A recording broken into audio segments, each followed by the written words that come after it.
What's going on, everybody? This is James Grandmaster Facts Boyce, and you are here for another Facts Project review. Today, we are going to be covering Book of Cutter, number 1, the continuing saga into the Slaughterverse. Basically, if you watch something that's killing the children, House of Slaughter, House of Butcher, we are now at the other extension of this, and I'm talking about we're going completely east. And I'm not talking about Far East. We're going into the European sectors of the Order of St. George, with James Tinian IV, of course, writing this magnificent saga.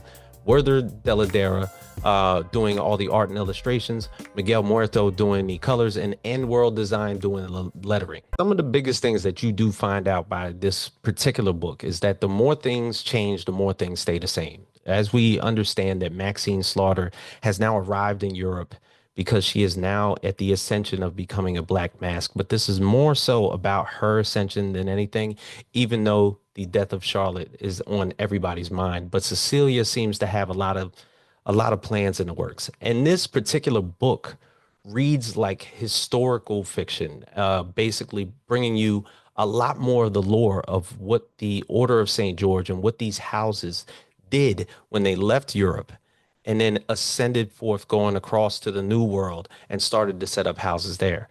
So the way that we look at it when we first arrive here, we come to realize that the Book of Cutter is more so derived on how this house, this particular house in London, England, started, how it all came to be, almost in a Joan of Arc type of sequence where the Order of St. George started with the slaying of monsters, better yet, even maybe even dragons, by the soldier saints, Demetrius, Maurice, Theodore, and Mercurius. They wrote their laws in secrecy within that great house and devised their methods to hunt these monsters. And then you come to find out that pretty much outside of the ordinary, that the expansion of the house and their mission was almost like missionaries preaching the gospel and going forth to spread the word, but better yet, to teach their methods, teach their strengths, even though each of the mask has a particular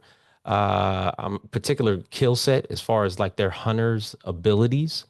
It all pretty much started with a couple of brothers, Marcus and Titus, twin brothers raised together in the great house. They were rumored to be descended from the soldier saint Demetrius himself. Now, this, for the most part, is how these houses got started. They branched out and continued on into the New World.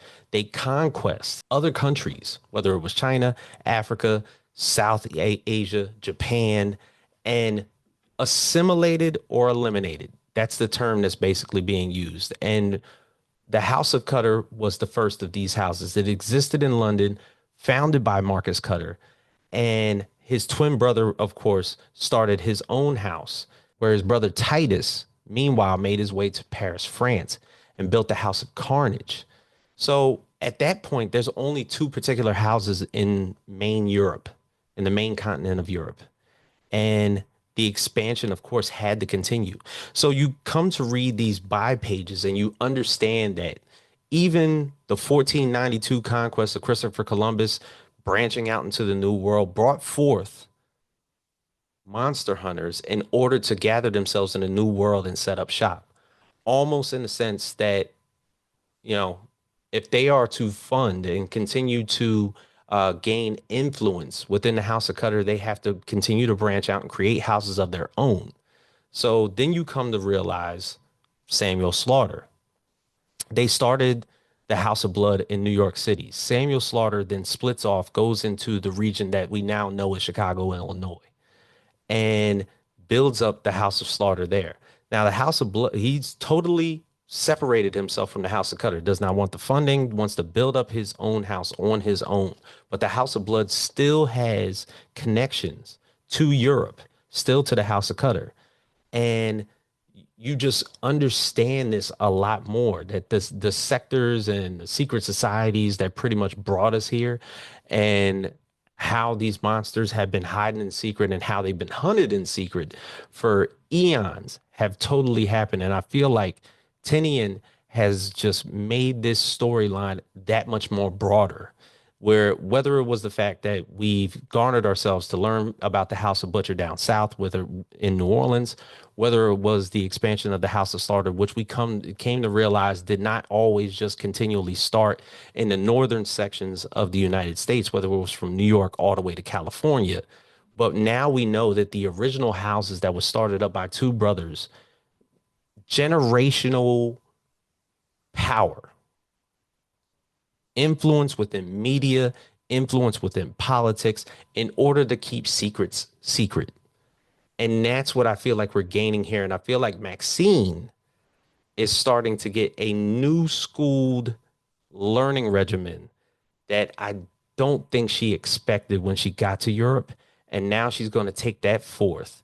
And this continuance with the House of Cutter books is going to, I think, come to the realization that this might never end. The lore is starting to get that much thicker. The history is starting to get so peaked because now there's going to be a lot more branches to the tree, and I can only expect more. So look out for this. Of course, House of Cutter is going to get released this week through Boom Studios. Expect that in your comic store. And the thing is, do not bypass the liner notes. There is now ancient history and lore within the Slaughterverse that you have to pay attention to. So for all of us here at the Facts Project, check us out here. Check us out here on the channel. You can check me out every single week. We'll be back for you next time.